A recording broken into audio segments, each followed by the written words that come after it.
Salut, je pense pas être revenue depuis fin décembre, donc je vous souhaite tout ce que vous voulez. Enfin, je vous souhaite de profiter de la vie, de chaque moment, chaque instant. J'aime pas souhaiter mes vœux, mais je vous espère le meilleur et puis et d'être heureux.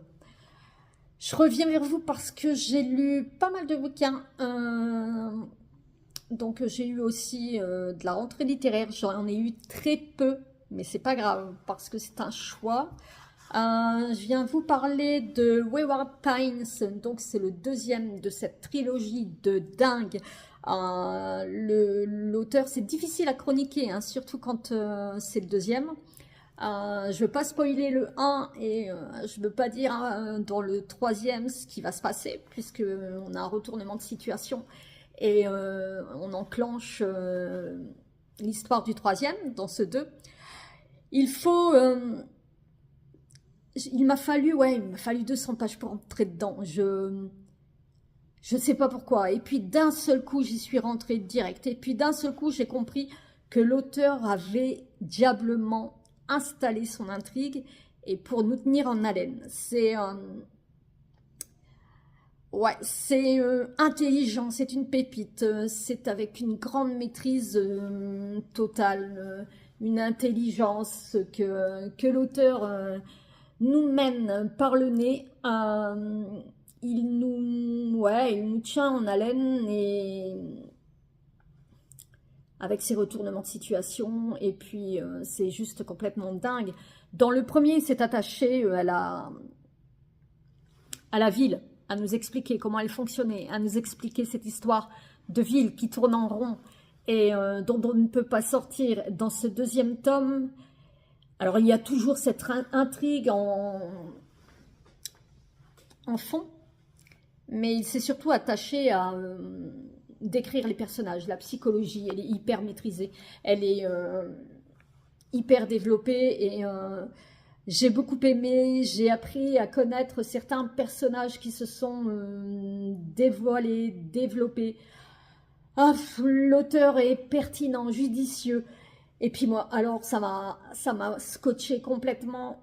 Il y a plusieurs retournements de situation qui m'ont scotché. J'ai adoré. On a l'impression qu'en se basant sur les personnages que l'auteur, il a presque oublié l'intrigue, mais presque, et c'est pas totalement. Et l'enjeu dans ce deuxième tome, c'est de sortir de Wayward Pines, c'est de se casser de cette ville qui tourne en rond, et la tension, elle monte crescendo, elle monte à son paroxysme, et j'ai trouvé ça mais super intelligent au fur et à mesure de nous avancer, au fur et à mesure de nous happer. Et c'est chouette, c'est des personnages mais dont on ne soupçonne rien, et puis d'un seul coup quelque chose fait, ça dérape, où on a de bonnes surprises, et c'est hyper bien. Après, il faut pas oublier que Blake Crouch dedans nous parle aussi de l'enjeu de l'humanité, de l'avenir, de l'enjeu écologique, de l'enjeu des progrès techniques, de l'avenir de cette humanité, de l'avenir des hommes, mais aussi des animaux. Et c'est parfois angoissant, troublant et très...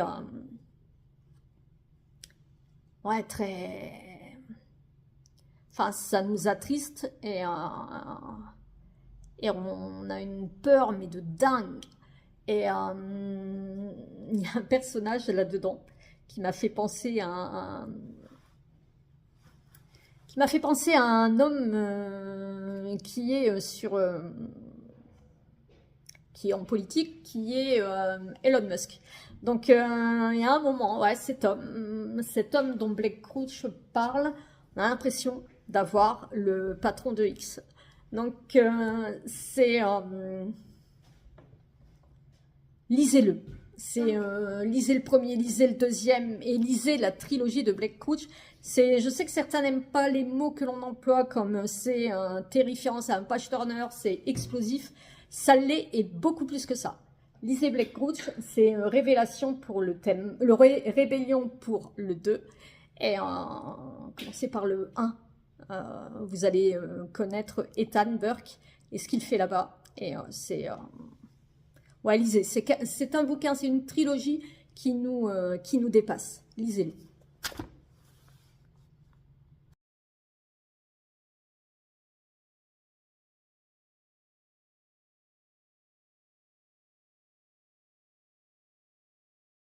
Bonjour, on est vendredi 10 janvier. Je viens de vous faire un retour sur La Nuit des Fous de Anouk Schutterberg. Je ne peux pas vous montrer. Je vous ai montré mon petit frère qui l'a embarqué. Alors on retrouve, j'avais lu le premier Jeu de peau, le deuxième Bestial. J'avais adoré les deux.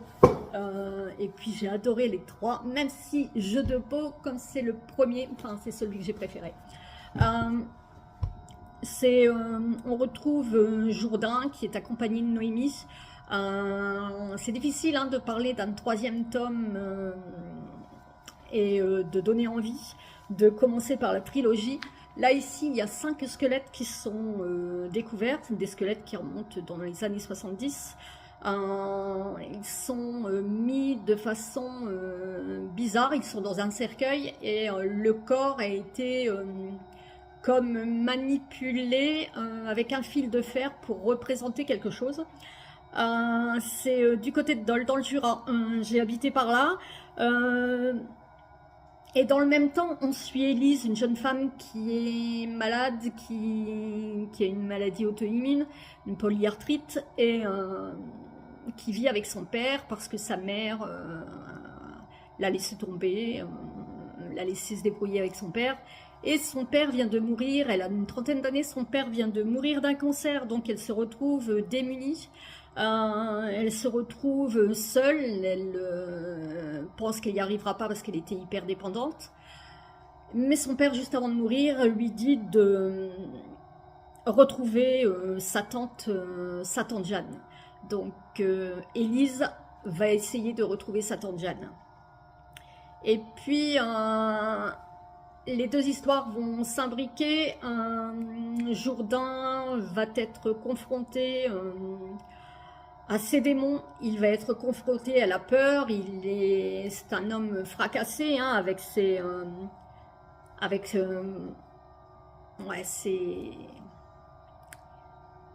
ses blessures, ses grosses failles. Et c'est pour ça que Noémie est là, parce que Jourdain est sous antidépresseur, il doit être aidé, il voit une psy, parce que quelque chose dans sa vie a déraillé. Il faut lire le deuxième pour savoir. Et pour la troisième fois, Anouk Schutterberg nous retourne le cerveau, on est oppressé, c'est un jeu de piste quelque peu macabre qui s'engage. C'est une énigme à découvrir, j'ai trouvé ça super bien fait, on est dans l'urgence, l'intrigue est hyper maîtrisée, elle s'y connaît, je pense que... Enfin, moi, dans le thriller, je trouve que Anouk Schutterberg, elle est un niveau au-dessus. Elle n'a rien à envier à ses collègues masculins. Il faut y aller. On parle de la manipulation, de meurtres atroces, de la folie, et c'est hyper bien mené. Et il y a l'angoisse qui nous tenaille assez rapidement en fait. On souffre et on a mal pour Jourdain, on a mal pour Élise. Lisez ce livre, c'est un roman noir de haute volée et d'un réalisme qui nous angoisse et qui nous percute jusqu'à la bestialité, l'ignominie humaine. Lisez-le, je vous le mettrai juste avant. J'ai également lu, j'ai lu Dernier Noël de guerre de Primo Levi. C'est un livre de nouvelles, 13 nouvelles inédites de l'auteur. Elles ont été écrites 10 ans avant sa mort. Lire Primo Levi, c'est lire un récit d'un réalisme horrifique, d'un réalisme douloureux et sur sa captivité, sur ses traumatismes qu'il a gardés. C'est un livre où 12 nouvelles sont fantastiques, fantasmagoriques et parfois sont hyper déroutantes. On met en scène, il met en scène l'animal, il met en scène l'homme, il met en scène la douleur, il met en scène son questionnement, qui nous questionne également. Et puis, enfin, dans tout homme, il y a la noirceur, même chez celui qui a le plus, même chez celui qui a trinqué pendant la guerre, qui a été torturé. Il y a ce côté sombre chez Primo Levi qui fait que c'est hyper douloureux, mélancolique, ouais, c'est triste. Et pourtant, ce sont parfois des contes féroces qui narrent la vraie nature des hommes, la bestialité des hommes, le côté animal, le côté viscéral. Et l'auteur se sent tellement éloigné de tout ça, il est tellement au-dessus de tout ça qu'il ne comprend pas. Et j'ai trouvé que c'était 13 nouvelles qui se lisent vite, il y a un peu plus de 100 pages, 110 pages. C'est l'auteur écrit avec beaucoup de cynisme, beaucoup de lucidité aussi. Les droits de l'humanité, les droits de l'homme, les droits de la Terre qui sont bafoués, et c'est à lire. Je l'ai lu en 2024, comme tout ce que je vous présente ici. Ça a été lu fin 2024. Donc, à lire Primo Levi parce que c'est un homme touchant, c'est un homme blessé, c'est un homme torturé, c'est un homme à qui l'on doit le résumé de ce qu'il a vécu en captivité, et c'est un homme qui est résilient et qui a réussi à avoir cette résilience.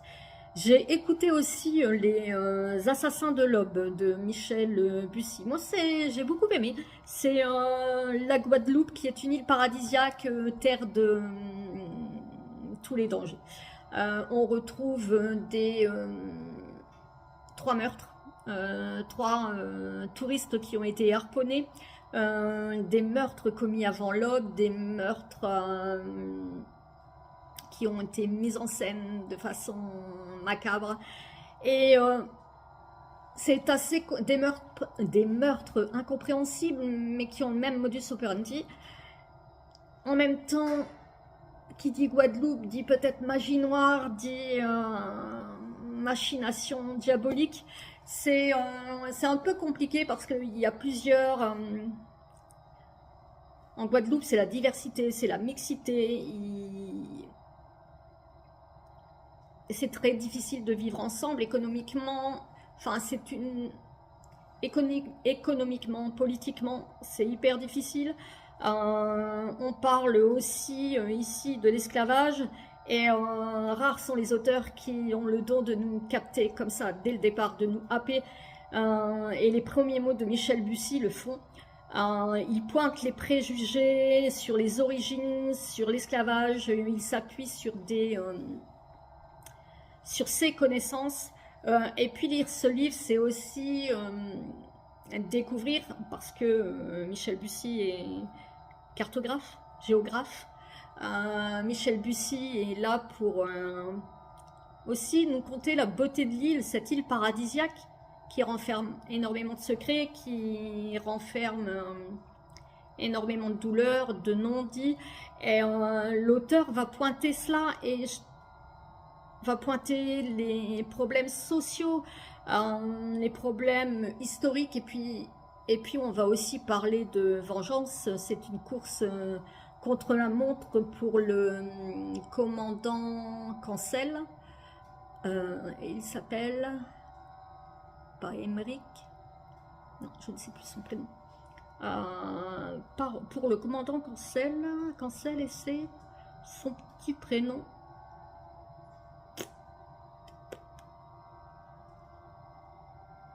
Valéric. Voilà, il y avait Émeric, Valéric. Valéric Cancel, ça va être une course contre la montre et ça va être une histoire, parce que chaque personnage, même les bons, tout comme les mauvais, aucun n'est lisse. Et ces meurtres, en fait, on ne sait pas trop, c'est assez ambigu, c'est les personnages, que ce soit du commandant à d'autres personnages du livre, on n'arrive pas à cerner. L'auteur, il ne nous perd pas, c'est fait exprès. Et les différents meurtres sont sur des sites qui ont un rapport avec l'esclavage, qui symbolisent la douleur des esclaves guyanais. C'est une enquête qui prône la mixité, la diversité, et puis de l'île. C'est avec beaucoup de justesse que l'auteur nous parle, hein. C'est avec beaucoup d'amour, beaucoup de... Ouais, beaucoup d'amour, beaucoup de justesse. Il y va... c'est brut, il enrobe pas, mais en même temps c'est aussi poétique. C'est, moi j'ai trouvé dans sa description quelque chose de sensoriel. Ouais, j'avais devant moi l'île, j'avais devant moi les eaux turquoises pour pouvoir aller nager, sauf que là c'est un peu compliqué. Mais il distille son histoire peu à peu au fil des pages, au fil de l'eau, et parfois c'est pour mieux nous perdre et pour mieux nous raccrocher quand la fin arrive. Ouais, la fin, franchement, la fin pour moi, elle est insoupçonnable. Je l'ai trouvé fort. C'est une immersion totale, c'est une intrigue qui accroche, c'est des personnages pas lisses et puis cette fin que moi je n'ai pas devinée. Donc il faudrait que je lise encore des polars et des polars, sauf que je n'en ai pas toujours envie. Sauf que là c'est plus que ça. C'est plus que ça, c'est aussi, au-delà du thriller, au-delà des meurtres, c'est aussi un constat sur la misère aussi des Guyanais, sur la vie des Guyanais. Et ça doit être français, on n'est pas tous à la même, logés à la même enseigne. Il y a beaucoup de chômage là-bas. C'est ouais, une atmosphère en plus qui est envoûtante. J'ai aimé ce livre, lisez-le. L'auteur, il nous amène à reconsidérer l'histoire en abordant les thèmes graves qui se passent sur cette île paradisiaque, et où le passé est gorgé de secrets, où le poids du passé pèse sur les jeunes générations. Et puis il y a aussi ces croyances ancestrales en fait qui empêchent d'avancer. Lisez ce livre, il n'est pas de devoir, de mémoire, sans connaissance des faits. Donc les Assassins de l'Aube de Michel Bussy, moi je l'ai lu chez NetGalley et c'est Lizzie, je l'ai écouté. Actuellement, je lis Pierre Lemaître. Enfin, j'ai presque terminé Pierre Lemaître, Travail soigné. J'ai jamais lu Pierre, enfin j'ai dû lire Alex, mais il y a très très longtemps. Je lis ce livre avec Elodie Universe sur Insta. J'adore ce livre, il est hyper bien amené, hyper bien mené. Les crimes sont atroces. Il a une écriture, mais où il pointe, c'est juste. Il a des personnages qui sont atypiques pour ce qui est de Camille et de Camille et Louis. J'ai trouvé ces personnages hyper attachants. Cette enquête, elle est complètement dingue. Les meurtres complètement atroces. On découvre peu à peu, parce que Pierre Lemaître distille pareil, hein, distille des indices, mais c'est ouais, un assassin hors norme, c'est des enquêteurs hors norme, puisque Camille mesure 1,45 m, puisque Louis fait partie de la bourgeoisie, il a décidé d'être enquêteur. Alors, jusque dans le moindre détail, on a les meurtres, et je vous assure que ça est au bord de la nausée. Je n'ai pas terminé, j'espère le terminer aujourd'hui, mais lisez-le. Moi, j'ai découvert une plume qui m'a complètement conquise, et j'ai hâte de lire ses romans où il a eu certains prix avec le grand monde. Ce sont des sagas familiales, et ouais, j'ai hâte de les lire. Donc voilà, c'est tout ce que j'ai à vous dire aujourd'hui sur ça. Je pense que je vais le mettre, sur YouTube aujourd'hui. J'ai lu des livres de la rentrée littéraire, j'ai lu Gaël Josse, j'ai eu Chien des Ozarks, j'ai lu Le Chant des Prophètes, j'en ai 2 autres à lire, j'en ai très peu, et parce que il n'y a pas tant de bouquins que ça qui m'ont appelé. Il y a d'autres bouquins que j'ai envie d'acheter, pas avoir de pression, pas avoir... mais bon, pour l'instant, vu tout ce que j'ai dans ma palle, peut-être ne devrais-je pas acheter tout de suite. Mais oui, j'ai envie d'autre chose. J'ai envie de réduire cette palle qui n'en finit pas de monter parce que je lis toujours des SP. Donc il était temps que je me réveille. Et ouais, je pense que mon temps sur les réseaux est réduit. J'ai peut-être plus tout partagé, peut-être plus... J'en sais rien. C'est une grande interrogation depuis décembre. Novembre, décembre, janvier. C'est une grande interrogation sur mon avenir, entre guillemets, sur les réseaux. Et puis j'ai plein de choses, plein de projets, plein de voyages, ouais, plein de choses pour moi, pour mon homme. Les enfants, les petits-enfants, ça prend énormément de temps. Et j'ai pas envie de rester là devant mon feu pendant 3-4 heures à lire une histoire alors que j'ai des milliards de choses qui fourmillent dans la tête et que j'ai envie de faire. Donc voilà, je vous souhaite, je viendrai toujours peut-être ici, hein, on parlera de lecture beaucoup plus ancienne, mais c'est pas plus mal. Moi, ce que je peux regretter, c'est que j'ai l'impression que la durée de vie d'un livre ne dure que 2 mois, pas plus, et je trouve ça hyper dommage. Donc je vais mettre cette vidéo aujourd'hui. Je vous souhaite une bonne journée, un bon week-end, et dites-moi quelle est votre lecture actuelle. Si vous avez lu des livres que je vous ai montrés, dites-le moi. Et ouais, dites-moi un peu ce que vous lisez et dites-moi un peu ce que vous pensez faire. Allez, ciao!